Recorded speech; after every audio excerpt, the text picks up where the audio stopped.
Alors, le contenu de ce chapitre, il est là. Donc,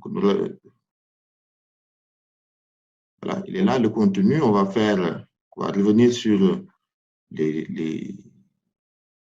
ça, c'est le chapitre qui vient, justement. Donc, l'eau dans les sols saturés et non saturés, avec le contenu que j'ai présenté tout à l'heure. Donc, on va voir les états de l'eau dans les sols, les mouvements de l'eau dans les sols, mais également les écoulements dans les sols saturés. Donc, les écoulements qui peuvent être unidimensionnels ou bien bidimensionnels.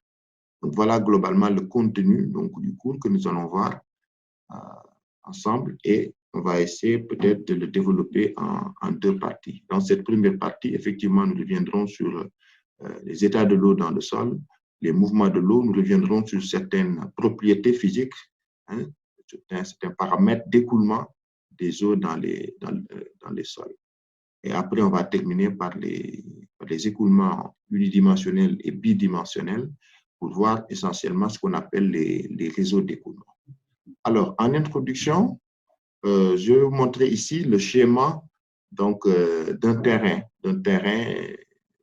nu sur lequel, par exemple, il y a des écoulements. Alors, si vous regardez bien, l'écoulement des eaux dans les sols proviennent essentiellement donc qu'on appelle de la pluie.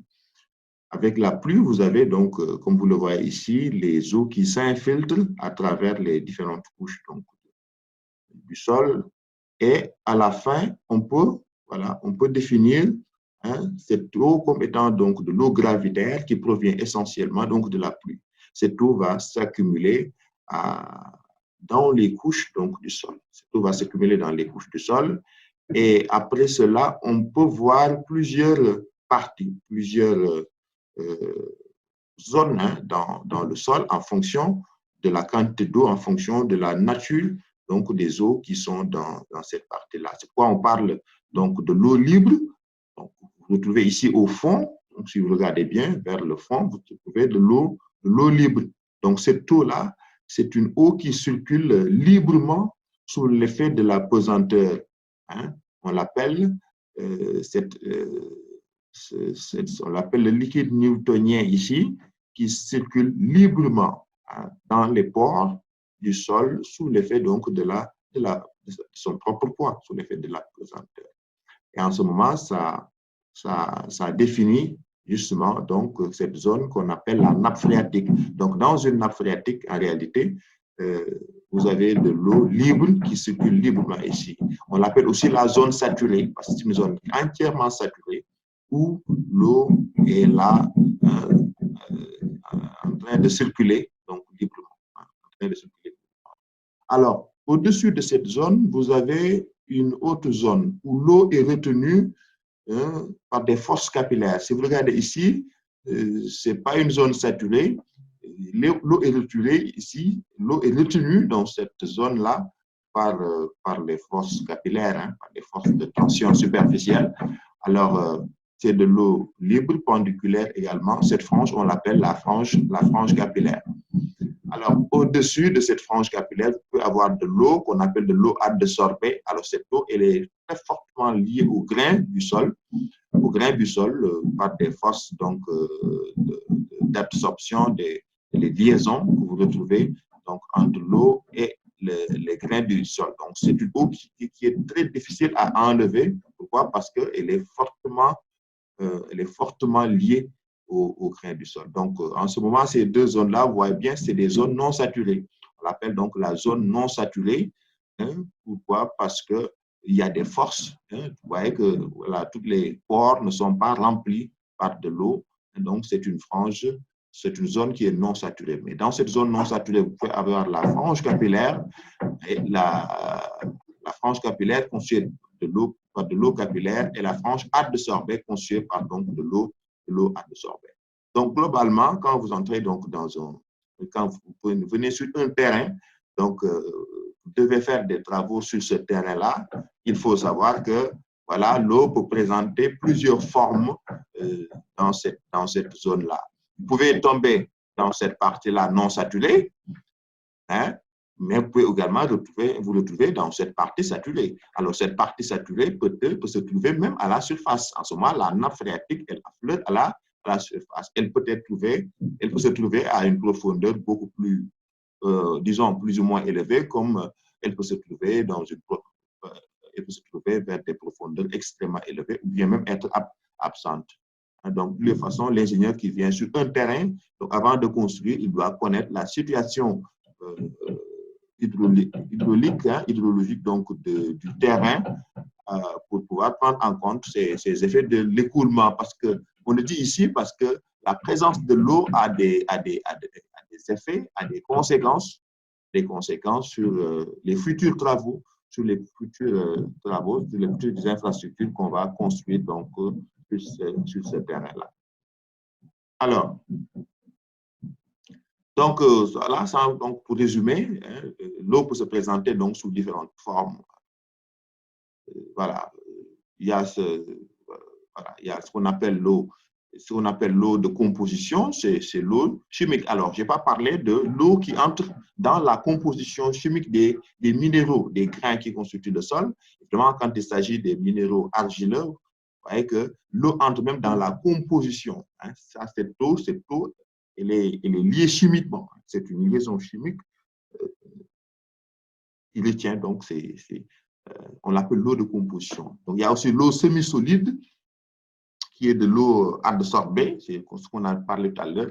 Donc, l'eau adsorbée par les grains, donc ça constitue une couche autour des grains. Cette eau également est liée par des forces chimiques autour donc des liaisons autour donc des grains solides. Alors, il y a aussi l'eau qui est en phase liquide, comme on l'a dit, c'est l'eau libre dans la nappe, hein, voilà, ou bien l'eau une partie de l'eau dans la frange capillaire, effectivement, c'est de l'eau en phase liquide. Alors, peut-être je n'ai pas parlé de l'eau en phase gazeuse, parce qu'il peut se développer de la vapeur d'eau dans le sol. Peut-être l'influence n'est pas. Alors, donc, c'est en introduction ce qu'on peut dire. Alors, donc, dans les travaux du génie civil, comme on l'a dit dans le cours, donc, dans les travaux de génie civil, l'eau joue un rôle extrêmement important. Donc, pourquoi? Parce qu'il peut y avoir des problèmes liés à la présence de l'eau. Par exemple, les problèmes d'épuisement, hein, de rabattement de nappe liés à l'excavation des fouilles. Quand vous venez sur un terrain, la nappe phréatique, elle est là. Hein, l'eau affleure ou bien elle subaffleure. Et vous devez construire donc, des fondations, vous devez faire des excavations. Donc, si vous devez faire des excavations, si le fond de la fouille se trouve dans la zone saturée, dans la zone constituée par la nappe phréatique, en ce moment, la présence de cette nappe pose problème et vous devez voilà, trouver des techniques qui vous permettent donc d'épuiser le fond de la fouille ou bien de rabattre la nappe pour pouvoir creuser vos fouilles tranquillement et pouvoir placer vos fondations tranquillement. Donc là, c'est des problèmes qui sont très récurrents sur les chantiers, notamment dans des zones où les nappes phréatiques affleurent ou subaffleurent. Il y a aussi les problèmes à la circulation des eaux, aux forces d'écoulement qui s'exercent sur des grains. Les eaux qui circulent dans le sol, effectivement, peuvent entraîner des forces d'écoulement. Ces forces peuvent s'exercer sur des grains et peuvent entraîner des phénomènes d'instabilité. On les retrouve dans les talus routiers, dans les pentes naturelles ou bien les barrages où il y a les digues, les barrages, des rideaux de pales blanches, où il y a parfois donc des écoulements ascendants qui peuvent entraîner des phénomènes d'instabilité. Alors, il y a aussi les problèmes posés par l'influence du temps d'écoulement de l'eau dans les sols saturés sur le comportement donc, de ces sols, notamment donc, les problèmes de consolidation, de tassement. Évidemment, voilà, donc, voilà. Je peux donner justement un exemple comme la variation du niveau, par exemple, du toit d'une nappe phréatique peut entraîner des phénomènes de consolidation dans le temps. Ça peut entraîner des phénomènes de tassement ou bien des phénomènes donc, de gonflement aussi. Ça dépend du type de sol qui est là. Voilà. Donc, il y a des problèmes de gonflement, par exemple, des sols à Diamniadio, par exemple. Tout ça, c'est dû à des problèmes dû à la présence donc, de l'eau. Donc, et tout ça, c'est comme je l'ai dit tout à l'heure, c'est des problèmes qui sont posés par la présence de l'eau et qui doivent être pris en compte dans les travaux de génie civil.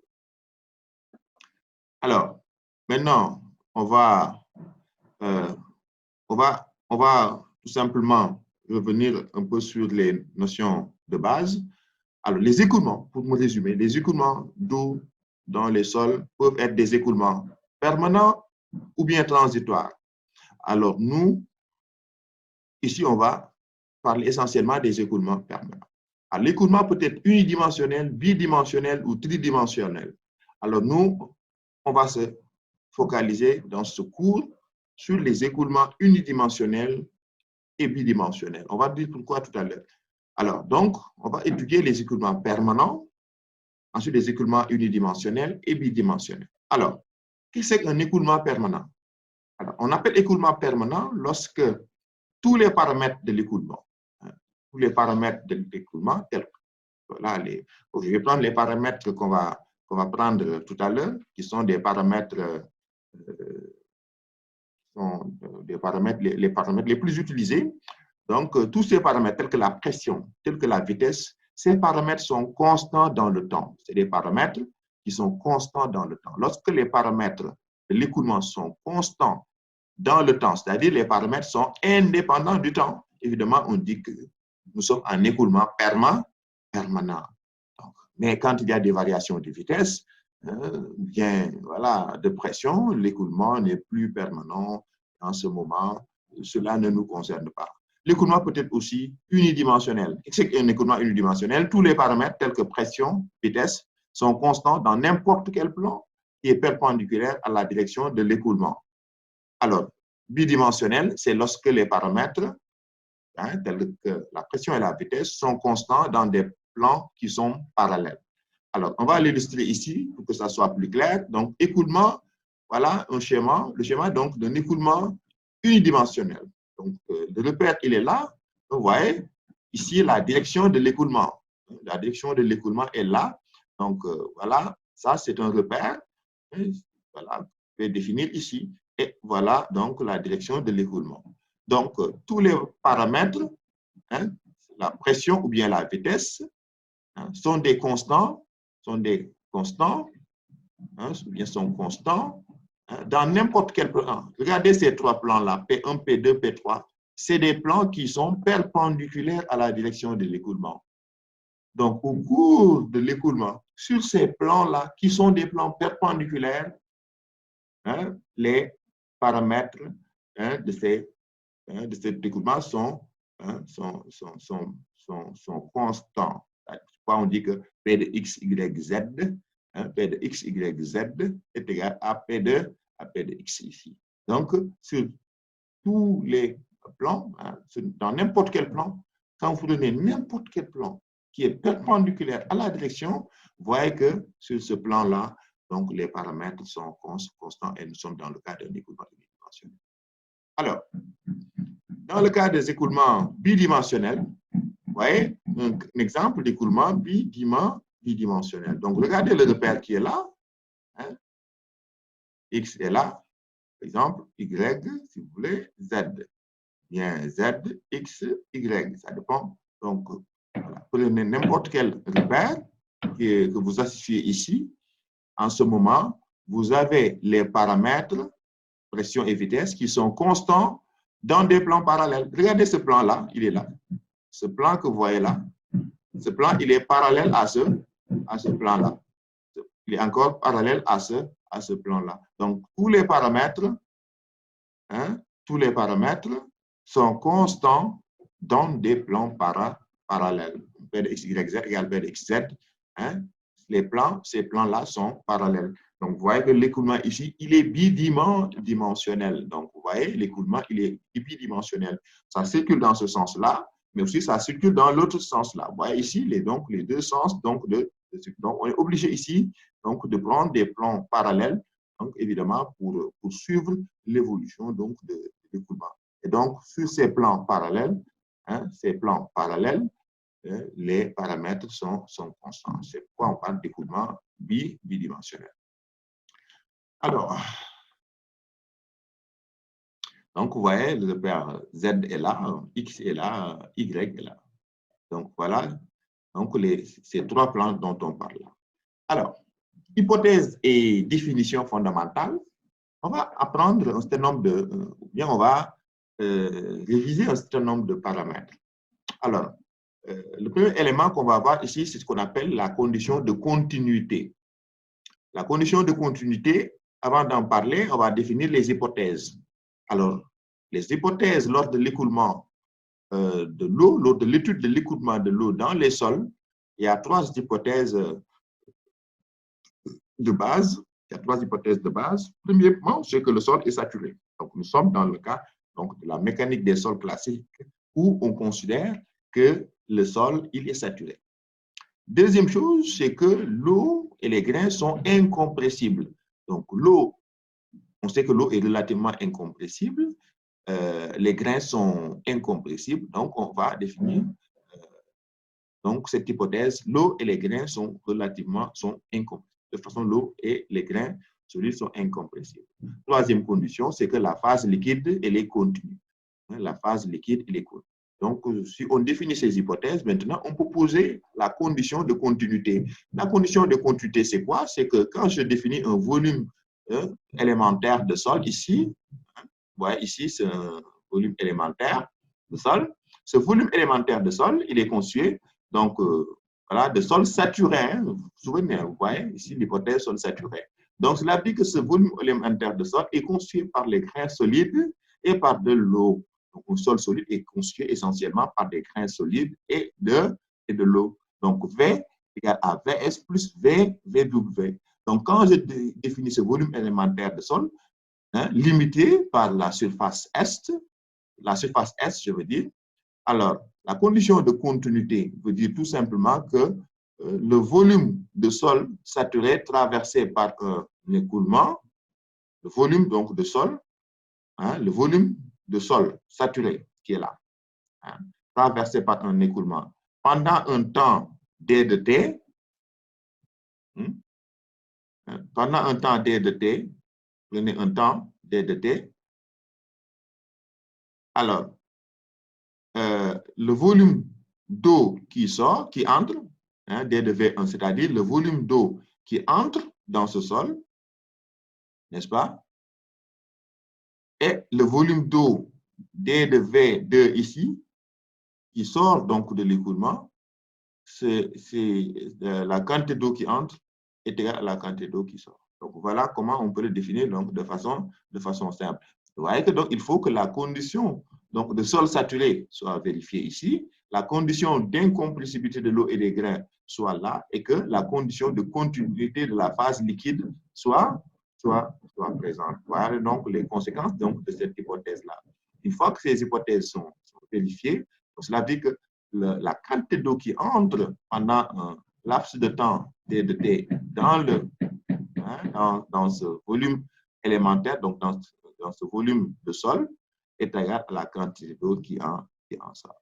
Voilà. Donc, le volume d'eau à l'intérieur du sol reste constant en réalité. Reste constant ici. Donc, soit on dit que d de V1 est égal à d de V2. Voilà. Je reviendrai tout à l'heure sur V, comment on va définir donc les vitesses d'écoulement donc dans un sol. Alors, donc en hydraulique des sols, ça, on revient juste pour rappeler que nous sommes toujours en régime permanent, donc on va étudier donc les écoulements permanents. Donc voilà la première, on va donner sa forme différentielle tout à l'heure, donc la condition de continuité. Deuxième élément que nous allons voir, c'est la notion de charge hydraulique. Alors, la charge hydraulique, nous pouvons la définir comme étant l'énergie totale d'une particule fluide, de masse unité. Cette charge hydraulique est exprimée en mètres et elle est définie ici par deux énergies ou bien même la somme de trois énergies. Donc, Zm, c'est quoi? C'est la cote, c'est l'altitude du point considéré. on peut définir ça comme une énergie de position, hein, comme une énergie de position. Ensuite, U de M, U c'est la pression interstitielle au point M sur gamma W. Donc ça, c'est une énergie de pression, si vous voulez, plus V au carré, V de M au carré, qui est la vitesse d'écoulement sur 2G. Hein. Et ça, on peut définir ça comme une énergie cinétique. Donc, Z de M plus U de M sur gamma W, on peut l'appeler aussi l'énergie potentielle. Donc, la charge hydraulique, hein, c'est-à-dire que l'énergie d'une particule fluide, donc en un point M, est égale à Z de M. Z de M, c'est quoi? C'est la cote du point. C'est l'altitude du point par rapport à un plan de référence, par rapport à un niveau de référence, plus la pression interstitielle au niveau de ce point, donc la pression interstitielle due à l'eau, hein, c'est la pression interstitielle de l'eau, U au point M, parce qu'évidemment la pression interstitielle va changer en fonction de de la colonne d'eau, hein, de la charge de la colonne d'eau au-dessus donc de ce point M là sur gamma W. V au carré, V c'est quoi? C'est la vitesse d'écoulement. Donc V c'est la vitesse d'écoulement donc de l'eau. Donc si sur 2G. Alors cette somme-là, c'est ça qu'on appelle la charge hydraulique. Ça représente l'énergie totale, hein, d'une particule fluide, qui est la somme globalement de deux énergies, une énergie potentielle et une énergie cinétique. Maintenant, quand nous sommes dans le cas des sols, les écoulements des eaux dans les sols sont, les vitesses d'écoulement de l'eau dans les sols, c'est des vitesses qui sont très faibles. Hein. Donc, l'eau circule dans le sol à des vitesses très faibles. L'écoulement de l'eau dans les sols, ce n'est pas l'écoulement de l'eau dans des tuyaux de canalisation, etc. Parce que cette énergie est freinée par la présence donc des grains solides dans le sol et l'eau ne circule que dans les pores. L'eau ne circule que dans les pores, c'est-à-dire les vides, hein, à travers les vides donc d'un sol. Ce qui fait que donc les vitesses d'écoulement des eaux dans les sols sont des vitesses très faibles. On dit même c'est inférieur à 10 cm par seconde. Donc, voilà, donc étant très faible, si vous regardez ce paramètre, un paramètre qui est très faible, vous l'élevez au carré, évidemment, ça devient très faible. Vous le divisez encore par 2G, ça devient encore très faible. Ce qui fait que ce terme-là, dans le cas de l'écoulement des eaux dans les sols, ce terme va être négligé. Il est là. Donc, V au carré sur 2G va être négligé, n'est-ce pas? Donc, ce qui reste de l'énergie totale, ce qui reste de la charge hydraulique en réalité, c'est quoi? C'est Z de M plus U de M sur gamma W. C'est-à-dire la charge de position, Z de M, et plus la charge de pression d'eau, c'est-à-dire U de M sur gamma W. Cette charge hydraulique, donc, c'est une valeur, si vous voyez, la charge hydraulique, puisqu'on a dit que Z de M est fonction de l'altitude du plan de référence, évidemment, cette charge H de M est une valeur relative qui dépend de la position du plan de référence. Donc voilà, le deuxième paramètre qui est important pour nous dans la suite pour comprendre l'écoulement des eaux dans les sols. Alors, troisième notion fondamentale, ce qu'on appelle la notion de perte de charge. Alors, vous vous souvenez tous de on vient juste de parler donc de la charge hydraulique. Alors, il y a ce qu'on appelle la loi de Bernoulli que vous avez l'habitude de voir, que vous avez peut-être vu en physique, dans le cours. Alors, la loi de Bernoulli dit tout simplement que dans le cas d'un fluide parfait qui s'écoule, un fluide parfait, c'est un fluide qui est incompressible et non visqueux, qui s'écoule sous l'effet de la pesanteur. La charge hydraulique est constante le long donc d'une ligne de courant. Alors, ici, c'est ça qu'on appelle l'écoulement d'un fluide parfait, qui est incompressible et non visqueux. D'après la loi de Bernoulli, d'après la loi de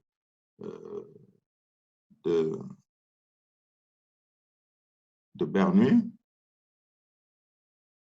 la charge hydraulique reste constante entre 2 points le long de l'écoulement. Mais ça, il faut que l'écoulement soit incompressible et non visqueux. Maintenant, il faut comprendre que l'eau qui circule dans le sol ne peut pas être considérée comme un fluide parfait. Hein? L'eau qui circule dans un sol ne peut pas être considérée comme un fluide parfait. C'est-à-dire que la charge hydraulique ne reste pas constante. Hein? La charge hydraulique ne reste pas constante entre 2 points le long de l'écoulement. Parce que l'eau a une viscosité en réalité qui est non nulle. Pourquoi? Parce que l'eau interagit avec les grains du sol. Donc, au contact des grains du sol, effectivement, il y a cette interaction-là qui fait perdre donc de l'énergie à l'eau, n'est-ce pas? Il y a ce qu'on appelle la dissipation d'énergie, hein, ou la dissipation de charge, ou bien il y a perte de charge. Donc, le long d'une ligne de courant, entre 2 points, hein, la charge hydraulique n'est pas constante. Cela veut dire qu'il y a perte de charge. Exemple, soit la charge hydraulique H1 en un point M et la charge hydraulique H2 en un point N. M et N, c'est des points qui sont situés, hein, le long de l'écoulement. Alors, si H égale à H1, cela veut dire qu'il n'y a pas d'écoulement et la nappe phréatique est en équilibre. Si H égale à H1, c'est parce qu'il n'y a pas d'écoulement, tout simplement. Parce que si H, hein, égale à H2 et que le fluide n'est pas parfait, hein, donc cela veut dire tout simplement qu'il n'y a pas d'écoulement. Par contre, si H1 est supérieur à H2, H1 est supérieur à H2, cela veut dire que l'écoulement se fait, hein, du point M vers le point N. Pourquoi? Parce qu'il y a perte de charge. Si l'écoulement se fait de M vers N, cela veut dire qu'il y a perte de charge du point M au point N. Ça veut dire que H1 est supérieur à H2. Et la perte de charge, c'est quoi? C'est H1 moins H2, ce qu'on appelle l'énergie perdue. Cette énergie est perdue essentiellement ici par frotte. Donc, voilà la notion de perte de charge. Donc, pour me résumer, la notion de charge de position, c'est par rapport à une référence, par rapport à un plan de référence. Par contre, je l'ai brossé tout à l'heure, la charge de pression d'eau, c'est quoi? C'est la hauteur d'eau dans le tube piézométrique. Donc, pour avoir U, hein, si je viens un peu en arrière, U, que vous voyez là, c'est la hauteur de l'eau dans un tube piézométrique. Donc, pour avoir U, il faut placer un piézomètre au niveau du point M. Quand vous mettez le piézomètre au niveau du point M, l'eau va monter dans le tube piézométrique jusqu'à une hauteur donnée, et cette hauteur-là, on appelle la hauteur piézométrique. Alors, donc, ici, il y a perte de charge. Perte de charge, H1 moins H2. Cette énergie est perdue entre le point M et le point N. Alors, on va définir une autre notion qu'on appelle le gradient hydraulique. Alors, le gradient hydraulique, hein, dans le cas d'un écoulement unidimensionnel, c'est quoi? I, c'est moins D de H, c'est-à-dire la perte de charge sur D de L, c'est-à-dire la distance sur laquelle cette charge est perdue. Je viens pour en arrière. Ici, la perte de charge, c'est quoi? C'est H1 moins H2, ce que j'appelle D de H, sur la distance M, N, ça qu'on appelle la perte de charge. C'est qu'on note ici I, le gradient hydraulique. Hein? Donc, le gradient hydraulique I, c'est égal à moins D de H sur D de L. Donc, je mets le moins ici parce qu'on avait dit tout à l'heure que H1 est supérieur à H2. Donc, ça dépend aussi du signe. Donc, voilà. Alors, donc, ce gradient hydraulique, il est extrêmement important. Alors, si nous sommes en écoulement, on le verra plus tard, tridimensionnel, bidimensionnel ou tridimensionnel, effectivement, peut avoir les composantes du gradient hydraulique, les 3 composantes du gradient hydraulique, moins d rho h sur d rho x, la composante sur x, moins d rho h sur d rho y, fois y, moins d rho h sur d rho z, égale moins gradient de h. Donc ici, ça, c'est le cas donc d'un écoulement tridimensionnel. Par contre, s'il s'agit d'un équipement unidimensionnel, voilà la formule qui est plus simple, qui est là, le gradient hydraulique. Alors, donc, je disais que les piézomètres, c'est des outils simples, hein. C'est des piézomètres, c'est des tubes, hein. C'est des tubes simples. Voilà, des tubes que vous mettez. Si vous voulez connaître voilà, la pression d'eau à 5 mètres de profondeur dans la nappe phréatique, il suffit de prendre un piézomètre que vous voyez là, par exemple, que vous enfoncez à la profondeur donnée, 5 mètres de profondeur. Donc, voilà, c'est des tubes qui sont très simples, enfoncés verticalement, qui permettent donc de relever le niveau d'eau, hein, donc dans le sol. Évidemment, il y a des systèmes qui sont plus sophistiqués, qui utilisent des capteurs de pression au bout du tube, etc. Mais le principe, quand même, reste simple. C'est des tubes que vous enfoncez, donc voilà, à l'intérieur, jusqu'à la profondeur donnée, la profondeur voulue pour avoir la hauteur piézométrique. Alors, les types de nappes phréatiques, il faut comprendre que aussi dans les terrains, on peut parler de deux types de nappes. On peut parler de nappes libres. Donc, regardez une nappe libre qui est là. Par contre, il y a une nappe captive. Une nappe libre, c'est quoi? Alors, à la base, vous avez un niveau imperméable. Vous voyez, en couleur jaune, là, c'est un niveau imperméable. Peut-être c'est un terrain argileux qui est imperméable. Pour retenir l'eau, sinon l'eau va s'infiltrer. Alors, vers le bas, hein, le mur donc, de la nappe est constitué d'un terrain imperméable. Par contre, au-dessus, le toit de la nappe est constitué par un terrain perméable, ou bien à fleur ou subaffleur. On dit que la nappe est libre. Regardez ici, par contre, ici, la nappe, elle n'est pas libre, ça qu'on appelle une nappe captive. Pourquoi? Parce que à la base, hein, le mur de la nappe est limité par un terrain imperméable, mais le toit également est limité par un terrain imperméable. En ce moment, on dit que la nappe elle est captive entre deux couches imperméables. Il faut définir également ces notions-là que vous voyez ici, donc nappe libre, hein, nappe libre et nappe captive. Ici, vous avez nappe libre, nappe captive. Donc, voilà, les piézomètres, hein, comme je l'ai montré tout à l'heure, vous regardez ce terrain qui est en écoulement, donc les eaux s'écoulent dans ce terrain-là. Voilà, on a installé des piézomètres, c'est des tubes qu'on a installés à différents points. Donc, à différents points, quand vous installez des piézomètres, en ce moment, l'eau va entrer, regardez, l'eau va remonter dans ces tubes, hein, jusqu'à une hauteur donnée. Cette hauteur-là, ce qu'on appelle la hauteur piézomètre. Donc, évidemment, en fonction des points, la hauteur piézométrique, hein, donc, va varier et donc la pression va voilà.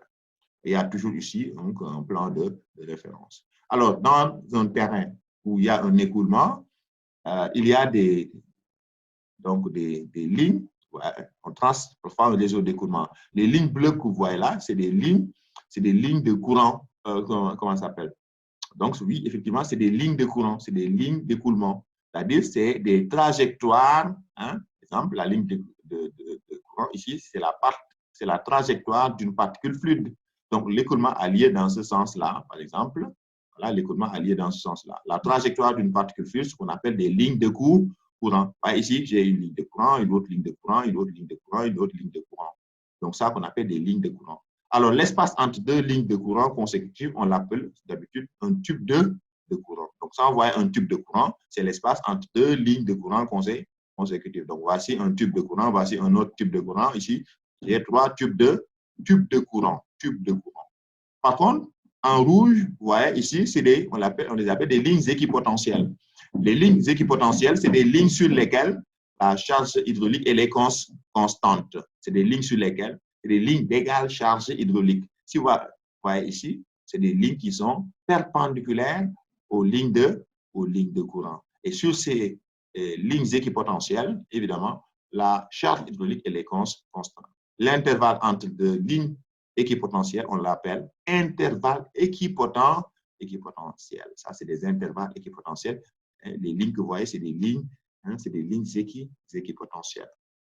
Donc, ça, c'est un chantier de mise en place donc, de piézomètres. C'est un chantier de mise en place donc, de piézomètres. Alors, quoi d'autre encore qu'on va voir? Alors, Maintenant, j'en viens aux écoulements unidimensionnels. Regardez. Donc, je prends un échantillon de sol ici qui est là. Regardez, ce tube-là contient un échantillon de sol. Ouais, l'échantillon de sol, il est là. Alors, je vais faire passer une circulation, un courant d'eau, une circulation, donc je vais le soumettre à un écoulement unidimensionnel. Pour cela, je mets en amont ici un réservoir qui me permet d'alimenter le sol jusqu'à la saturation et à la sortie également, je mets un dispositif qui me permet donc d'évacuer donc le débit sortant. Donc, il y a un débit qui entre et un débit qui sort. Alors, je vais prendre deux points, le point entre un point ici et un autre point là, qui est à travers donc ce point. Je vais définir le point A et le point B. Alors, ce point A et ce point B, je mets au niveau du point A un piézomètre. Ça, c'est un piézomètre. Au niveau du point B également, je mets un piézomètre. Donc, l'écoulement a lieu de A à B. Alors, la distance AB, c'est la distance L. Vous voyez là, c'est la distance donc d'écoulement de l'eau dans le sol. Alors, le niveau à l'entrée, il est constant. Ça me permet donc de maintenir ici un niveau constant, c'est-à-dire de maintenir ici un état saturé, n'est-ce pas? Si ce niveau n'est pas constant, évidemment, je ne peux pas respecter les conditions donc, de l'écoulement. Donc, ça me permet de maintenir ici un débit constant, un débit entrant, c'est-à-dire un état de sol saturé. Alors, l'écoulement a lieu dans ce sens-là. Alors, le débit, comment je peux mesurer le débit? Puisque le niveau là, il est constant, le débit, je le mesure à la sortie ici. C'est-à-dire, je peux mesurer toujours le volume d'eau qui sort de l'échantillon. Donc, le débit qui traverse toujours l'échantillon. Alors, S, c'est quoi? C'est la section. C'est la section transversale. Donc, la section transversale de l'éprouvette. Donc, S, grand S, c'est la section totale du sol. C'est la section totale du sol que vous voyez à travers. Donc, si je fais une coupe ici, perpendiculairement à la direction de l'écoulement, je fais une coupe dans le sol. Donc, la surface de cette coupe-là, c'est ça qu'on appelle la surface. Alors, voilà la vitesse. Qu'est-ce que j'appelle vitesse d'écoulement? V, c'est quoi, les gars? C'est le débit là que vous voyez divisé par la section. C'est ça qu'on appelle la vitesse d'écoulement. Donc, le V dont on a parlé en début de chapitre, effectivement, voilà comment on va définir la vitesse d'écoulement donc de l'eau dans le sol. Q, le débit, divisé par la section. Alors, c'est en unité. SI, une vitesse est toujours exprimée. La vitesse, c'est quoi? C'est une distance divisée par le temps, effectivement, donc avec même unité que la vitesse classique que l'on connaît. Donc, je définis un plan de référence parce que je veux définir les charges hydrauliques. Donc, pour avoir les charges hydrauliques, il me faut un plan de référence. Voilà, je définis ici le plan de référence. Ce plan de référence me permet toujours de définir la cote du point par rapport au plan de référence. Donc, si vous regardez ici, je prends le point A. Quelle est la cote de référence? Voilà la cote de référence. Donc, la cote Z de A par rapport au plan de référence. Par contre, ici, c'est quoi? C'est l'énergie de pression, c'est-à-dire U de A sur 2G. Donc, je peux faire la même chose également pour le point B. Voilà l'altitude du point B. Et voilà l'énergie de pression du point au point B. Alors, voilà, je vais définir comme ça. Donc, ZA est là. Z de B est là. Alors, H de A, c'est la partie, pression U de A sur gamma W. Voilà, c'est U de A sur gamma W. Et ici, vous avez U de B sur gamma W. C'est-à-dire, je veux dire l'énergie de pression. À ne pas confondre avec l'énergie cinétique. L'énergie cinétique, c'est V au carré sur 2G. On dit que c'est négligé dans le cas de l'écoulement ici. Donc, c'est justement l'énergie de pression U de B sur gamma W. Donc, ce qui fait que la somme de ces deux termes donne à chaque fois donc, la charge hydraulique. Alors, H de A, parce que la charge hydraulique au point A est là, la charge hydraulique au point B est là. Donc, et on avait dit qu'il y a perte de charge entre A et B. Donc, il y a perte de charge entre A et B. C'est-à-dire qu'il y a un delta de H entre de A et B. Donc, si je vous donne, par exemple, dans un exercice, de me trouver la charge hydraulique au point A, donc connaissant la charge hydraulique au point B, donc la charge hydraulique au point A étant plus élevée, c'est quoi? C'est la charge hydraulique au point B plus la perte de charge entre le point A et le point B. Bon, de toute façon, on peut toujours voilà, trouver l'un connaissant l'autre, connaissant les paramètres, connaissant le niveau de référence, on peut toujours calculer les énergies, que ce soit l'altitude, que ce soit la pression interstitielle, à n'importe quel point donc, de l'écoute. Alors, maintenant, je reviens un peu sur la vitesse, parce que la vitesse V, on a dit que c'est Q sur S. Q, c'est quoi? Q, c'est le débit. Hein? Voilà. Le débit, c'est quoi? Hein? On dit que le débit est le même dans toutes les sections. Grand S. Ça, c'est clair. Nous sommes en écoulement unidimensionnel. Le débit, c'est-à-dire un paramètre, un autre paramètre, est constant selon de l'écoulement. S, c'est la section totale. Hein? Donc, la vitesse que vous voyez là, c'est ce qu'on appelle la vitesse à la Darcy. On l'appelle la vitesse à la Darcy. Pourquoi? Parce que c'est grand S, la section totale. Mais attention, hein, il y a ce qu'on appelle une section mouillée. Pourquoi? Parce qu'en réalité, l'eau ne s'écoule pas à travers toute la surface grand S. Parce que l'eau ne peut pas percer les grains solides, les grains solides. L'eau ne peut circuler qu'à travers donc, les poches. Donc, la surface, en réalité, qu'on appelle la surface mouillée.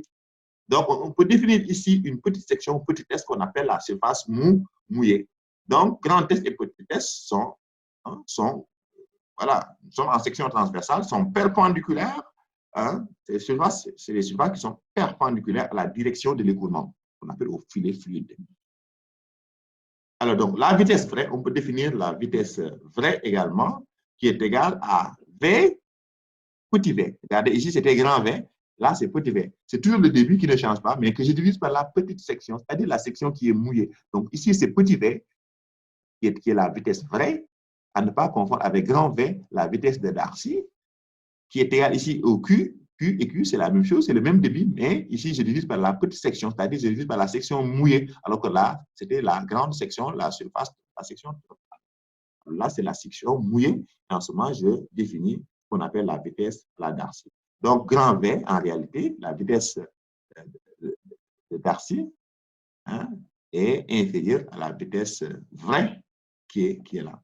Donc, cette vitesse vraie également, on peut le relier à la porosité. Hein. Grand V et petit v sont liés à la porosité du sol. On peut définir également la porosité comme la petite section divisée par la grande section, la section mouillée sur la section totale, on peut définir également comme étant la porosité. Donc voilà, par exemple, ce qu'on peut dire donc, des vitesses d'écoulement des eaux dans les sols.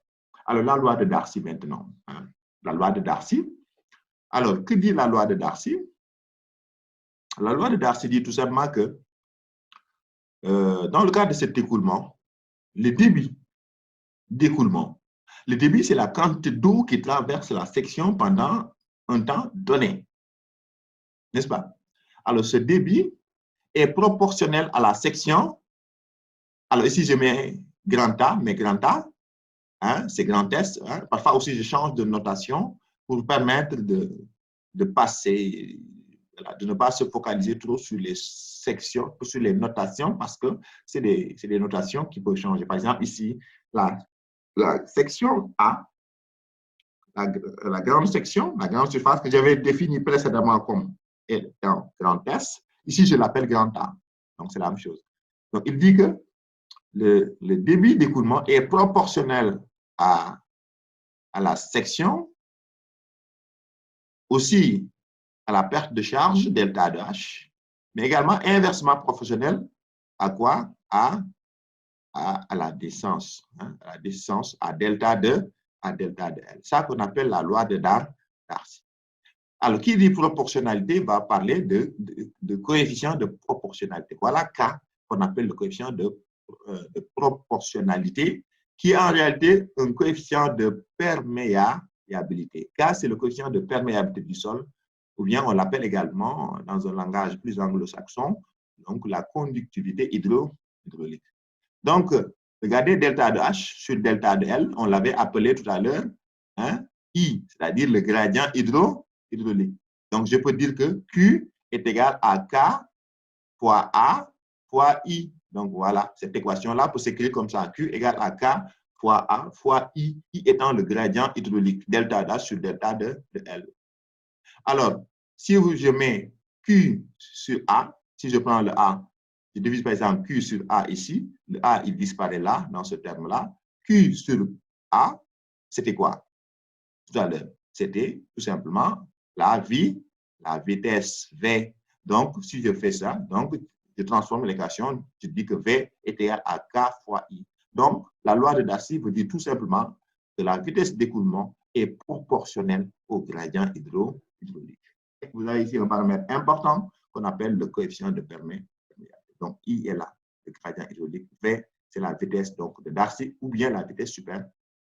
Donc, la vitesse de Darcy, on l'appelle également la vitesse superficielle. Donc, voilà la loi de Darcy écrit en unidimensionnel, parce que si je vais en écoulement tridimensionnel, je peux écrire V de X, la composante suivant X, qui est égale à la KI suivant X, si je construis un milieu isotrope. Ensuite, V de Y, KI de Y, et V de Z, KI de Z. Donc, je peux le définir en unidimensionnel, en bi ou bien en tridimensionnel. Voilà la loi de Darcy. Donc, le cas là, c'est un paramètre extrêmement important qu'on appelle le coefficient de perméabilité. Alors, les relations, donc, voilà, pour résumer, la loi de Darcy égale la V égale à Kx, donc KI, donc, ça nous permet de définir le coefficient de perméabilité. Donc, K, c'est la perméabilité du sol. Il est exprimé en mètres par seconde, évidemment, dépend donc du sol solide et de la température. Évidemment, dans les sols, le coefficient de perméabilité varie en fonction des types de sols. Donc, si vous avez des terrains construits de gravier gros, donc vous voyez que les coefficients de perméabilité varient entre 10 puissance moins 3 et 10 puissance moins 1. Et c'est des sols qui sont très perméables. Le degré de perméabilité est très élevé. Donc, plus le sol est grossier, petit gravier, sable, plus le niveau de perméabilité, le coefficient de perméabilité est élevé, donc plus le degré de perméabilité est élevé. Par contre, plus on va vers les argiles, les limons, qui sont des sols fins, vous voyez que les sols fins ont des degrés de perméabilité très faibles, voire pratiquement imperméables. On dit que c'est imperméable, c'est seulement que les coefficients de perméabilité sont très, très. Vous voyez, ce tableau qui donne des ordres de grandeur des coefficients de perméabilité. Alors maintenant, comment on va, bon, on peut aller voir comment on va mesurer ce coefficient de perméabilité. Alors, il y a deux appareils au laboratoire que vous allez faire en travaux pratiques qui vont nous permettre de mesurer le coefficient de perméabilité. Alors, il y a ce qu'on appelle le perméamètre à charge constante et le perméamètre à charge variable. C'est deux appareils. Alors, vous avez ici une figure, un schéma qui vous donne le perméamètre à charge constante, qui nous permet de mesurer le coefficient de perméabilité du sol. Alors, c'est un dispositif très simple. Les coefficients, les perméamètres, donc ces appareils-là, c'est des dispositifs qui peuvent être très simples. Donc, l'échantillon de sol est là, il est là. Et il est entouré par deux pierres poreuses, n'est-ce pas? Les pierres poreuses, c'est des pierres qui laissent passer l'eau, mais qui ne laissent pas passer les grains de sol. Donc, ici, voilà, on met un dispositif qui permet donc de maintenir le niveau ici constant, ici, maintenir ici une charge constante, une charge au-dessus qui est constante. Et donc, l'eau entrant ici, dans l'échantillon de sol, traverse ici, arrive ici à un niveau qui est toujours constant. Parce que ici, appareil qui stabilise, vous avez un appareil qui stabilise le niveau ici, qui stabilise le niveau. Donc, tant que le niveau là reste constant, cela veut dire que l'écoulement se fait dans ce sens-là, et ce niveau-là également reste constant. Pourquoi? Parce qu'il y a une sortie ici, Alors, à la sortie, je mets juste un tube qui me permet de mesurer le volume d'eau. Ça, c'est important parce que ça me permet de mesurer le volume d'eau recueilli qui a traversé l'échantillon pendant un temps T. Donc, je lis, c'est gradué. Je lis pendant un temps donné quel est le volume d'eau qui a traversé l'échantillon de sol et qui est accumulé ici. Alors, l'échantillon de sol étant là, je prends 2 points A et B. Hein, la distance AB, je note ici L, la distance AB. Au niveau de chaque point, je mets un piézomètre. Voilà. Donc, vous avez la charge ici au niveau de ce piézomètre et vous avez la charge ici au niveau de ce piézomètre. La différence, c'est quoi? C'est vous avez une perte de charge, parce qu'on a dit qu'effectivement, en 2 points, le long de l'écoulement, il y a perte de charge. Regardez ici, la perte de charge, j'ai noté ça grande tâche. Mais vous pouvez également noter delta H. J'ai noté grande tâche pour simplifier. C'est la perte de charge. Et là, c'est la distance AB. Vous pouvez également mettre AB comme étant la. Alors, voilà. Donc, si je donne le volume qui a écoulé, le volume d'eau écoulé X pendant un temps T, donc la différence de charge H sur la longueur L est mesurée à partir donc, des manomètres que vous voyez ici. Et donc, connaissant la section A, donc je peux dire que la loi de Darcy, vous vous souvenez tout à l'heure de la loi de Darcy, c'est-à-dire que Q, le débit, Q c'est quoi? Mais c'est le volume d'eau qui est le volume d'eau écoulé X divisé par le temps T. Donc, quand je dis le volume d'eau X divisé par T, ça me donne KA, qu'est-ce qu'on avait dit? Fois I, c'est-à-dire delta de H sur L. Delta de H, j'ai dit que j'ai noté ça, grand H, et L est là, c'est-à-dire la distance AB, bien L, vous l'avez ici. Donc, à partir de là, je tire K. Donc, K, c'est quoi? C'est X fois L sur A fois H fois T. Donc, je peux le résumer encore, ici, sous cette forme-là. K, c'est quoi? C'est Q. Pour prendre les termes que vous connaissez le mieux. Donc, c'est Q, le début, fois L, la distance, sur S, la section, fois H. Donc, voilà l'expression du coefficient de perméabilité dans le cas d'un écoulement, voilà, dans le cas d'un écoulement, dans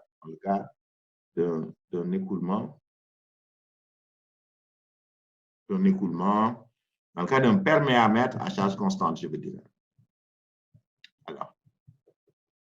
Alors, il y a l'autre appareil qui est là, donc le perméamètre à charge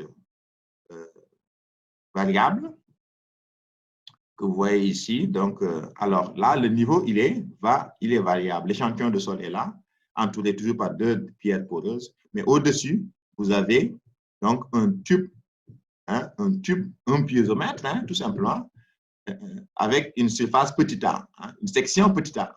La section petit a est là. Par contre, là, vous avez l'échantillon de sol avec la section grand A. La section grand A. On l'appelle perméable à charge variable parce que durant l'essai, le niveau, regardez le niveau de ce niveau-là, il varie. H1, il passe à H2, il passe à H3, etc. Donc voilà, c'est un niveau qui est variable. Alors, on va faire une petite analyse pour sortir le coefficient de perméabilité. Je vais considérer un laps de temps delta de T. Et pendant ce laps de temps delta de T, l'écoulement de l'eau dans le piézomètre, on va supposer que l'écoulement de l'eau dans le piézomètre, mais c'est la même chose, c'est-à-dire que le volume d'eau qui a traversé ce petit tube-là, c'est exactement le même volume d'eau qui a traversé l'échantillon de sol. Souvenez-vous des hypothèses, le sol étant entièrement saturé. Les grains incompressibles, l'eau incompressible, n'est-ce pas? Donc, souvenez-vous de ces hypothèses-là. Ce qui fait que pendant un laps de temps delta de T, le volume d'eau qui a traversé cette petite section, c'est la même quantité, c'est le même volume qui a traversé cette grande section. Maintenant, il suffit de mesurer ce volume-là et de mesurer ce volume-là, de faire l'égalité et de sortir le coefficient de perméabilité. Parce que le volume-là, il n'y a pas de souci, je peux le définir tout à l'heure facilement. Ce volume-là, également, je peux le définir facilement à partir de la loi de Darcy. Et à partir de là, faisant l'égalité, je sors K, qui est le coefficient de perméabilité. Après, le problème devient très simple. Donc, en considérant un laps de temps delta de t, l'écoulement dans le piézomètre, je vais mettre moins, le signe moins, ici, parce qu'il s'agit ici du petit tube du piézomètre, moins A. A, c'est quoi? C'est la section de ce petit tube-là. Delta de H, la variation de charge pendant ce laps de temps, delta de T sur delta de T. Donc, delta de H, la perte de charge, divisé par T, multiplié par A, ici, ça donne l'écoulement dans le piézomètre. L'écoulement dans l'échantillon de sol, c'est K qui est égal à K, le coefficient de perméabilité fois A fois H sur L. Et ainsi, on pose donc l'égalité. Voilà. Moins A d de H sur d de T est égal à K à H sur L. Alors, à partir de là, donc, voilà l'équation fondamentale. Donc, voilà, je fais la résolution donc, de cette équation. C'est très facile de sortir donc, la résolution comme étant ici moins A ln de H qui est égal à K A sur L T plus une constante, plus une constante. Alors, à partir de là, pour définir, terminer avec la définition, la solution, il me faut donc les conditions aux limites. Les conditions aux limites, on va prendre les conditions initiales, c'est-à-dire au début de l'écoulement, H est égal à H1, à T égale à T1, et à la fin de l'écoulement, H égale à H2, à T égale à T2. À partir de là, donc, je sors le coefficient de perméabilité K, ici, qui est égal à A fois L, ln de H1 sur H2, sur A, ici, T2 moins T, T1. Donc, voilà la formulation donc, du coefficient de perméabilité dans le cas donc, de l'écoulement à charge variable. Ce n'est pas compliqué, c'est très simple. Ça part tout simplement donc, de l'égalité entre les deux écoulements dans le petit tube et dans l'échantillon de sol. Alors, je peux le reformuler également d'une façon donc, plus simple, le perméamètre à charge variable, en divisant le log à base 10, K, en passant du log népérien au log à base 10 ici, 2,3, petit s, c'est la petite section là du tube. Vous utilisez les petites définitions que vous connaissez, fois L étant la distance sur laquelle il y a la perte de charge. Ensuite, sur grand S, la section de l'échantillon, delta de T pendant le laps de temps, log à base 10 de H1 sur H sur H2. Donc, voilà donc de perméamètre donc, qui permet donc de mesurer également le coefficient de perméabilité dans le cas donc, un autre appareil, le perméamètre à charge variable. Alors, l'écoulement, je peux avoir également un massif constitué de plusieurs couches. Alors, un massif qui est constitué de plusieurs couches, par exemple, regardez ici, j'ai un massif qui est constitué donc de deux couches. Mais dans le cas d'un écoulement horizontal, on parle ici de massif stratifié. Donc, de là à là, donc, voilà l'écoulement a lieu de là à là. Donc, voilà les lignes de courant, les lignes d'écoulement. Et ici, en rouge, comme j'avais dit tout à l'heure, les lignes équipotentielles qui sont perpendiculaires aux lignes de courant. Donc, ici, au début, H est égal à H0. Ici, à la fin, c'est H0 moins delta d'H. Pourquoi? Parce qu'il y a perte de charge entre les deux lignes. C'est pourquoi vous voyez ici, moins delta de H. Alors, ici, cette couche-là a une épaisseur D1, cette couche-là a une épaisseur D2. Donc, si je prends cette couche-là, je peux écrire la loi de Darcy dans chaque couche. Regardez ici. La loi de Darcy, V1, c'est-à-dire la vitesse d'écoulement dans cette couche-là, est égale à K1, le coefficient de perméabilité K1 de cette couche-là, delta de H sur L. Delta de H sur L. C'est la distance, cette distance-là, n'est-ce pas? Alors, à partir de là, également, je peux avoir le débit Q1. Le débit Q1. Pourquoi? Parce qu'on sait que V, c'est quoi? C'est Q sur S, tout simplement. N'est-ce pas? Si je viens ici, donc V est en Q sur S. Donc, je peux sortir Q ici. Donc, en prenant tout simplement ça, je multiplie par la section. Donc, ici, Q1 devient K1 delta d'H sur L fois D1 fois 1. Donc, on va prendre une longueur unitaire, c'est-à-dire qu'on prend une longueur unitaire. Donc, ici, la section transversale, c'est D1-là fois 1 mètre. Alors, pour la deuxième couche également, V2, c'est K2 delta de H sur L, et Q2 devient égal à K2 delta de H sur L fois D2. Alors, maintenant, je vais, donc je l'appelle, voilà Q1 et voilà Q2. Maintenant, je vais définir la vitesse moyenne générale de l'écoulement. Alors, si je veux définir une vitesse moyenne générale de l'écoulement, je dis que V, la vitesse moyenne générale de l'écoulement, c'est le débit moyen général de l'écoulement, c'est-à-dire le débit total, c'est-à-dire Q1 qui traverse cette couche-là, plus Q2 qui traverse cette couche-là, divisé par quoi? C'est-à-dire que D1, la section ici, plus D2, l'autre section.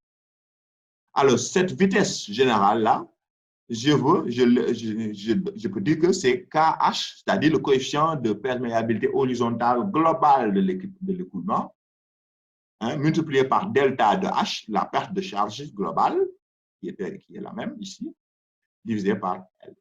Donc, à partir de là, je tire KH. KH devient égal à K1 D1 plus K2 D2 sur D1 plus D D2.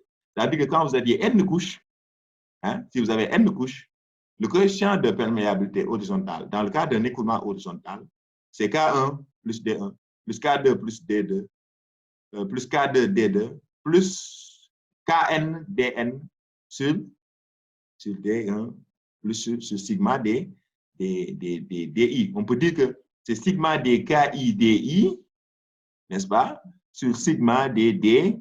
Vous faites la somme des Ki Di sur la somme des D, et vous avez le coefficient de perméabilité horizontale dans le cas d'un écoulement horizontal.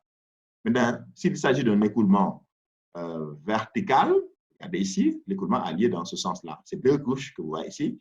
H égale à H0, ici au début de l'écoulement.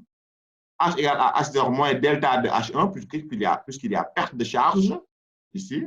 Ici, là, H est égal à H0 moins delta de H1 moins delta de H2. Pourquoi? Parce qu'il y a perte de charge ici, delta. Vous avez les épaisseurs D1 et D2. Donc, si je prends cette première couche-là, je peux écrire la loi de Darcy. V, dans cette couche-là, ici, est égal à K1 delta de H1 sur D1. Alors, donc, je tire delta de H1. Parce que ici, ce qui m'intéresse, c'est delta de H1, c'est-à-dire la perte de charge ici, dans cette première couche-là. Cette première couche, cette delta de charge, delta de H1, est égal donc à V D1 sur K1. Je viens ici au niveau de la deuxième couche. V est égal à K2, donc toujours la loi de Darcy, delta de H2 sur D2. À partir de là, je tire delta de H2. Delta de H2, c'est VD2 sur K2. Donc, voilà, j'ai sorti les deux pertes de charge dans les deux couches. Alors, donc ici, comme j'avais fait dans le cas d'un écoulement horizontal, je vais faire la même chose dans le cas de l'écoulement maintenant vertical. Donc, le gradient hydraulique pour l'ensemble du massif. Le gradient hydraulique pour l'ensemble du massif, c'est quoi? Mais c'est la perte de charge pour l'ensemble du massif, delta de H, global de l'ensemble du massif, sur grand D étant donc, voilà, la longueur totale.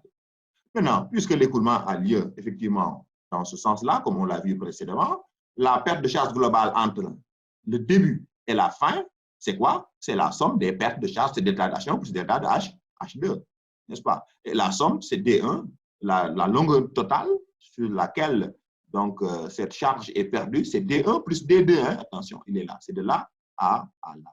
Donc, si je retourne là-bas, donc c'est delta de H1 plus delta de H2, D1 plus D2. Donc, j'avais déjà donné l'expression de delta de H1 et de delta de H2 précédemment, mais je remplace par leur valeur précédemment définie ici. Donc, voilà l'expression globale. Et voilà, maintenant je viens, j'applique la loi de Darcy pour l'écoulement global donc, du système statique. Que dit la loi de Darcy pour l'écoulement V égale à KV. Ici, c'est un écoulement vertical, donc je donne KV qui est égal à donc V égale à KV delta d'H global sur D. À partir de là, je tire KV, hein, parce que ici, j'ai delta d'H, regardez, ici, il y a delta d'H sur D, il y a delta d'H sur D. Donc, je prends ça, je remplace ici et je tire KV. Et ça me donne tout simplement KV égale à D1 plus D2 sur D1 sur K1 plus D2 sur K2. Donc, si vous avez également N couches, le coefficient de perméabilité verticale, c'est quoi? C'est la somme des DI sur la somme des DI sur KI. Et vous avez le coefficient de perméabilité verticale. Donc, maintenant, je vais parler des conséquences donc de l'écoulement, des conséquences des écoulements dans les sols. Alors, regardez cet échantillon de sol qui est là, soumis à un écoulement ascendant. L'écoulement ascendant, c'est quoi? C'est du bas vers le haut. Donc, du bas vers le haut, vous avez un écoulement qui est là. Alors, il y a donc forcément perte de charge de 1 à 2. De là à là, vous avez des pertes de charge. De là à là, perte de charge. L est là, S est là, la section. Donc, ce delta de H est égal à I fois L. I, c'est le gradient hydraulique. Alors, je peux définir ce qu'on appelle la puissance perdue. La puissance perdue entre 1 et 2, P, c'est la puissance qui est perdue, c'est l'énergie. C'est l'énergie qui vient perdue entre P et 2. Donc, c'est ρ G, c'est ρ fois G, ρ W. ρ W, c'est la masse volumique de l'eau. N'est-ce pas? Fois G, ou bien gamma W, si vous voulez bien. Rho G, c'est gamma aussi. Donc, c'est ρ fois G, fois la perte de charge de 1 à 2, multiplié par le débit Q. Donc, ici, je peux dire que c'est ρ fois G. Delta H de 1 à 2, c'est I, le gradient hydraulique fois L. Q, c'est quoi? C'est V fois S. Il est là. Alors, en divisant la puissance volumique par le volume, c'est quoi? C'est la section multipliée par L. J'obtiens ce qu'on appelle la puissance volumique. Donc, ça, c'est la puissance perdue. Si je prends la puissance perdue, je divise par le volume, donc l'échantillon de sol, j'obtiens ce qu'on appelle la puissance volumique. Donc, P, c'est ρ W, G fois I. Alors, si je prends la puissance volumique, je divise par la vitesse, j'obtiens ce qu'on appelle la force volumique d'entraînement. Alors, cette force volumique d'entraînement est notée à unité Newton par mètre. Donc, si je prends la puissance volumique, je divise par la vitesse, mais évidemment, ça me donne la force volumique d'entraînement. Donc, cette force volumique d'entraînement est là, ρ W G fois I. Donc, vous voyez que c'est I fois gamma W, puisque j'avais dit que ρ W G, c'est gamma W. Donc, F, la force d'entraînement, c'est I, le gradient hydraulique multiplié par gamma. Donc, ici, l'eau qui circule de façon ascendante ici entraîne donc, à ce qu'on appelle des forces d'entraînement volumique. F a une force d'entraînement volumique, F, qui est égale à I fois gamma W. Alors maintenant, regardons ici, il y a des forces d'entraînement, mais évidemment, il y a des forces résistantes. Il y a des forces résistantes. Ici, la force résistante, ici, est égale à quoi? La force résistante à l'égouttement, c'est quoi? C'est tout simplement le poids volumique du sol diminué de la poussée d'Archimède. N'est-ce pas? En ce moment, donc, F, la force résistante, que je donne F', c'est gamma sat du sol moins gamma W. Vous vous souvenez? Alors, appelez-le si vous voulez gamma prime. Voilà, gamma prime, c'est gamma sat moins gamma W. Donc, ici, ça me permet de définir la force résistante, c'est quoi? C'est la pesanteur, c'est le poids volume humide, mais il faut déjauger. Pourquoi? Parce que vous êtes dans un terrain soumis à une nappe phréatique. Donc, il faut déjauger. Vous vous souvenez du premier cours de mécanique des sols sur le poids volumique déjaugé. Alors, ceci est égal à gamma S moins gamma W sur 1 plus E. Donc, c'est le poids volumique déjaugé. Alors, il y a deux situations maintenant. Donc, pour résumer, il y a des forces ascendantes et il y a des forces descendantes. Alors, si la force ascendante est inférieure à la force descendante, la force résistante, si la force d'entraînement volumique est inférieure à la force résistante, en ce moment, l'écoulement se passe sans problème et il y a une stabilité. Par contre, dès que, je ne dis pas que F supérieur, mais dès que F devient égal à F', en ce moment, il y a quoi? Il y a ce qu'on appelle le soulèvement en masse du sol. C'est des accidents graves. Hein? Il y a un soulèvement en masse du sol, ce qu'on appelle le phénomène de renard par soulèvement. Le phénomène de renard qui initie l'affaire et jusqu'à aller vers ce qu'on appelle la boulance, hein, qui est un soulèvement donc, généralisé. Donc, l'écriture de F égale à F' permet de trouver l'expression du gradient hydraulique critique. Pourquoi? Parce que ici, si je dis que F égale à F', mais cela veut dire que, voilà, comme vous avez vu tout à l'heure, là, si je deviens un peu en arrière, donc, si je pose F égale à F', c'est-à-dire que F qui est égal à I fois gamma W, I gamma W devient égal à gamma sat moins gamma W, c'est-à-dire gamma prime, n'est-ce pas? Donc, à partir de là, je tire le gradient hydraulique. Alors, ce gradient hydraulique, donc, correspond à un gradient hydraulique critique. Donc, ce gradient hydraulique critique, hein, dès que ce gradient hydraulique est atteint, il y a un phénomène donc, de soulèvement, il y a un phénomène d'instabilité, il y a un phénomène de renard, donc, qui marque une instabilité du massif donc, de sol. C'est ça qu'on appelle donc, le phénomène de renard. Ici, gamma sat qui est voisin, si je prends gamma sat qui est voisin d'habitude de 20 kN par mètre cube, le gradient hydraulique critique d'habitude tourne autour de 1. De façon, il faut le calculer à partir donc, des paramètres donc, physiques. Donc, du sol. Alors, maintenant, j'en viens un peu à un écoulement bidimensionnel, hein, pour introduire cet écoulement bidimensionnel. Alors, tout à l'heure, j'avais dit que la loi de Darcy, j'avais donné l'expression de la loi de Darcy en écoulement unidimensionnel. Maintenant, je vais donner ça en écoulement bidimensionnel. Je prends le repère que vous voyez O, X et Z. Le repère, il est là, O, X, Z. Je prends un point qui est là, B, et je peux définir un écoulement horizontal, c'est-à-dire un écoulement de B à C, ou bien un écoulement vertical de B à A. Bon, je commence par un écoulement horizontal, donc de B à C. Donc, l'écoulement se fait de B à C. Donc, bidimensionnel, je décompose le problème, hein, en 2 dimensions. Donc, de B à C. Donc, si je suis de B à C, donc l'écoulement, c'est un écoulement horizontal. Et V, la composante V, c'est quoi? C'est Vx. La composante suivant X de V, c'est Vx.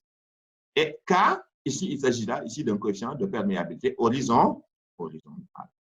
Donc, V de X, j'écris la loi de Darcy, la composante suivant X de la loi de Darcy. V de X égale à moins KH I de X. Avec I de X, c'est quoi? C'est la charge hydraulique au point C, moins la charge hydraulique au point B sur delta de X.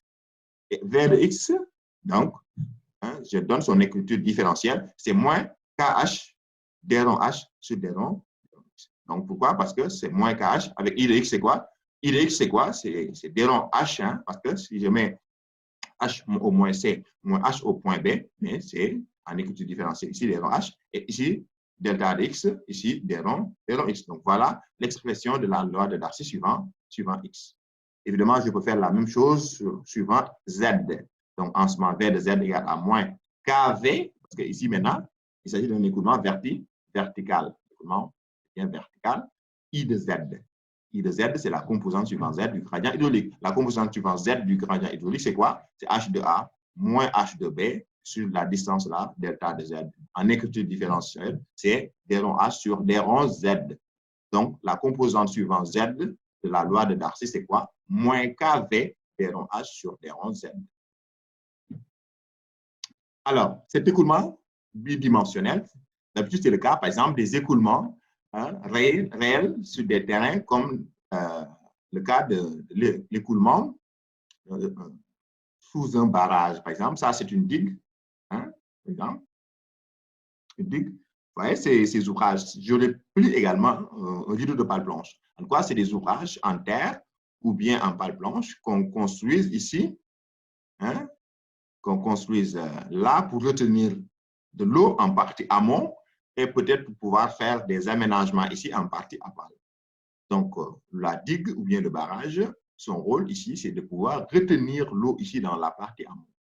Mais en retenant l'eau, ici en partie amont, on force l'eau à s'écouler sous le barrage. Et en s'écoulant sous le barrage, cette eau va perdre de l'énergie. De telle sorte que ici, l'énergie ici à la sortie devient encore plus. Donc, c'est des cas pratiques d'écoulement donc des eaux à travers. Voilà. Donc, maintenant, si je fais un bilan hydraulique, le bilan hydraulique de sol, d'un élément de sol, le bilan hydraulique, je fais une autre réécriture de l'équation de continuité. Donc, c'est quoi? C'est que donc, la masse d'eau se conserve, c'est ce qu'on avait dit précédemment. Donc, l'écriture, c'est quoi? C'est d rond v de x sur d rond x, plus d rond v z sur d rond z est égal à 0. S'il y avait une troisième composante également, j'aurais ajouté d rond v y sur d rond y est égal à 0. Voilà ce qu'on appelle l'équation de la continuité écrite ici sous sa forme différentielle. Donc, ça, c'est l'équation l'équation de la continuité qui dit qu'en régime permanent, en ce moment, le bilan hydraulique est nul. C'est-à-dire la quantité d'eau qui entre, c'est la même quantité d'eau qui sort donc de l'écoulement. Nous l'avions vu dès le début, donc l'équation de continuité hydraulique, bien de conservation ici de la masse. Donc, voilà l'équation de continuité. Il est là. Je le rappelle, c'est l'équation donc de continuité hydraulique. Il est là, sous sa forme différentielle. Alors, il y a Vx et Vz. V, c'est les vitesses d'écoulement. Alors, les V sont liés à la loi de Darcy. Donc, si je prends ça, j'ajoute la loi de Darcy suivant ces deux composantes, V de x, qui est là, moins kh d rond h sur d rond x, sur V de z, qui est égal à moins kv d rond h sur d rond z. Ça, vous avez les deux composantes suivant x et z de la loi de Darcy. Alors, si vous faites ça, ça vous donne tout simplement ça. Donc, je viens ici dans l'équation de continuité, je remplace v de x par quoi? Moins kh d rond h sur d rond x. Donc, ici, moins kh d rond h sur d rond x. Plus, ici, je remplace v de z par ce terme-là. J'obtiens ce terme-là. Donc, les moins vont sauter, puisque ça devient égal à 0. Les moins vont sauter. Donc, voilà l'équation d'écoulement. Alors, cette équation, c'est l'équation fondamentale de l'écoulement. C'est une équation qui est extrêmement importante pour étudier les écoulements des eaux dans les sols. Donc, je le rappelle ici, voilà l'équation d'écoulement. Alors, cette équation d'écoulement, dans le cas d'un sol homogène maintenant, voilà, regardez, d rond, kh, je sors kh devant, d rond fois d rond h, c'est quoi? Dérivé partiel, encore dérivé partiel de h, c'est quoi? C'est d rond carré de h. Kh est là, sur d rond x au carré, plus kv, d rond carré de h. Pourquoi? Parce qu'il y a dérivé de, voilà, ici, le kv est là, d rond carré de h sur d rond z. Ici, c'est d rond z fois d rond z, donc ça donne d rond z de carré. Par contre, en haut, ça donne d rond carré de h. Ici également, même chose, d rond x fois d rond x, donc c'est d rond x au carré. Par contre, en haut, ça donne d rond h au carré. Donc, vous avez ici, tout ça qui est égal à 0 pour un sol homogène. Mais ici, vous avez KH et KV qui sont les coefficients de perméabilité suivant H et suivant V. Alors, si je prends maintenant un milieu isotrope, cela veut dire que tous les paramètres sont indépendants donc de la direction choisie. Cela veut dire qu'ici, le coefficient de perméabilité est indépendant donc de la direction. C'est-à-dire que KH est égal à KV est égal à K tout court. Donc, si je factorise par ce K-là, donc ça me donne K facteur de d rond carré H sur d rond x carré plus d rond carré H sur d rond z carré égale à 0.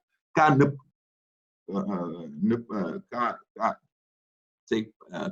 peut pas être, ne pouvant pas être nul, c'est le coefficient de perméabilité. Donc, c'est l'autre paramètre, l'autre terme qui est nul. C'est-à-dire que c'est ça qui est nul. Donc, voilà l'équation fondamentale donc, de l'écoulement en réalité. Et cette équation vous remplace, on appelle, c'est quoi? Ça vous rappelle l'équation de la place. Donc, ça, c'est l'équation de la place. Ça, c'est l'équation de la place. Il donne en réalité les pertes de charge, les pertes d'énergie à l'intérieur d'un massif résistant. En réalité, Hein? Donc, quand on va étudier les écoulements bidimensionnels, cette équation-là est l'équation fondamentale donc, de l'écoulement. Cette équation sera l'équation fondamentale de l'écoulement. Et étudier un réseau d'écoulement de l'eau à travers une digue, à travers un barrage, à travers un rideau de pale planche, à travers un massif de sol, tout cela, ça revient tout simplement à résoudre essentiellement donc, les équations, donc l'équation de Laplace, l'équation fondamentale de l'écoule et de l'écoulement. Donc, on va essayer donc de trouver peut-être prochainement donc, des solutions à cette équation-là, hein, les solutions donc, de l'équation de Laplace, hein, l'équation fondamentale de l'écoulement. Et il y a plusieurs méthodes, hein, parce que la solution de l'équation de Laplace, lorsque les conditions aux limites sont connues, s'il s'agit de cas simples, bon, évidemment, on peut utiliser des solutions analytiques. S'il s'agit de cas complexes, on peut utiliser des méthodes numériques, méthodes graphiques, que nous allons certainement voir prochainement. Donc, cette méthode graphique qui va nous permettre donc de trouver, donc, de résoudre tout simplement l'équation de Laplace, l'équation fondamentale de l'écoulement avec donc cette méthode graphique. Donc, ça reviendra essentiellement à tracer ce qu'on appelle, hein, les réseaux d'écoulement. Hein. Donc, je vais réserver cette partie à peut-être la prochaine séance.